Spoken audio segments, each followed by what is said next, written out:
August 12th, 2010, and this is what I do every day after a long day at work. I come home and I water our garden for an hour and a half because it's so dry here and I don't have irrigation.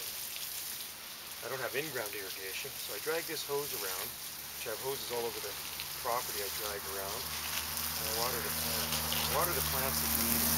We have a really big garden. A lot of these plants have a fair bit of water, especially the bananas here. These bananas soak up tons of water. In order for them to look nice and lush all the time and grow fast, lots of H2O is required. Same with the bamboo. These timber bamboos are sending up lots of these canes. This one's got about a 25-foot cane, a couple of canes that it's sent up here, so lots of water in order for those canes to harden off.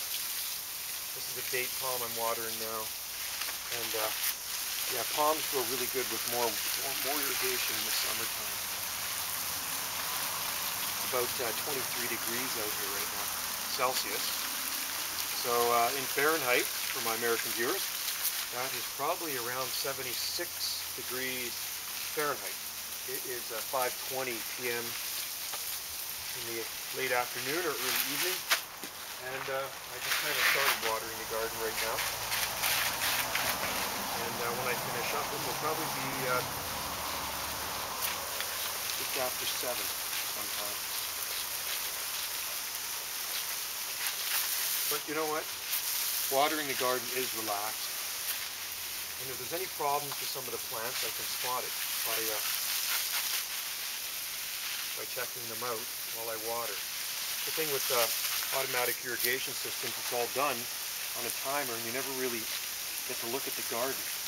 So by watering every day, I get to check out all the plants individually, and if there's any problems, I can fix them.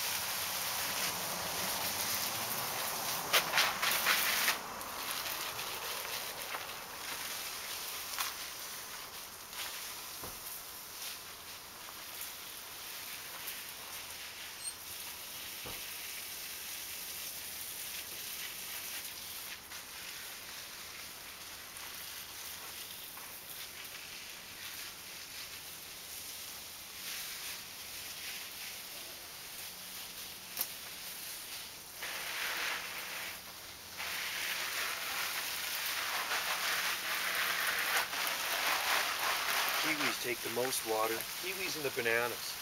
And we do have citrus and figs. The fig trees don't take very much water. It's pretty drought tolerant.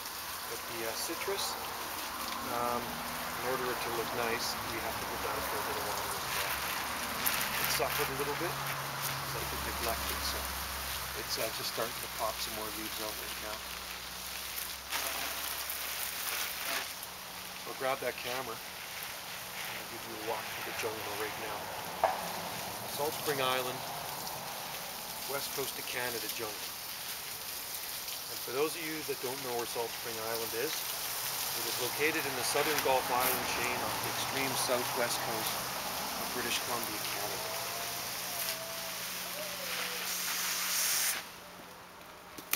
Those are happy plants.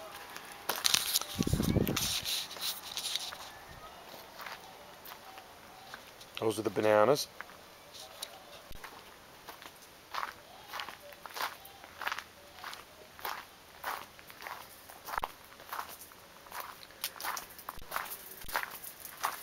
Some of the palm trees.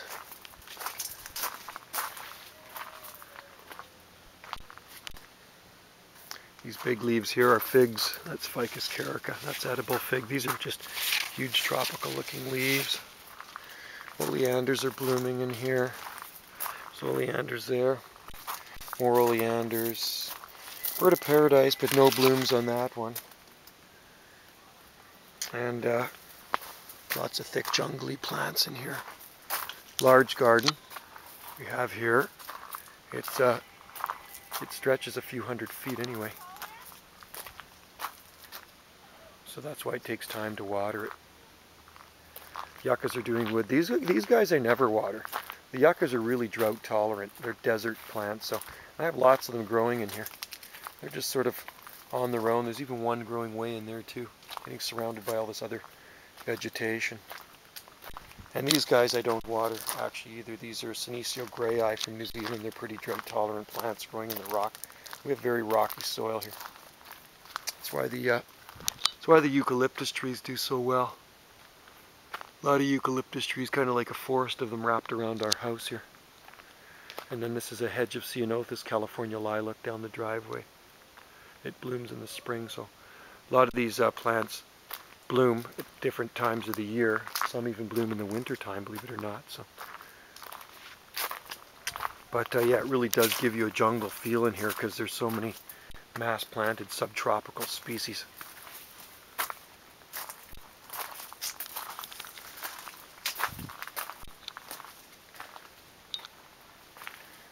Yeah, to look at that, you'd think, man, it's in the tropics somewhere, but we're actually in Canada. I'm not nowhere near the tropics.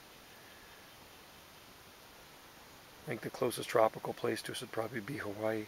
That's about 2,700 miles to the southwest. So this is as tropical as it gets in Canada, right here in the southern Gulf Islands. The tropics of Canada, right there.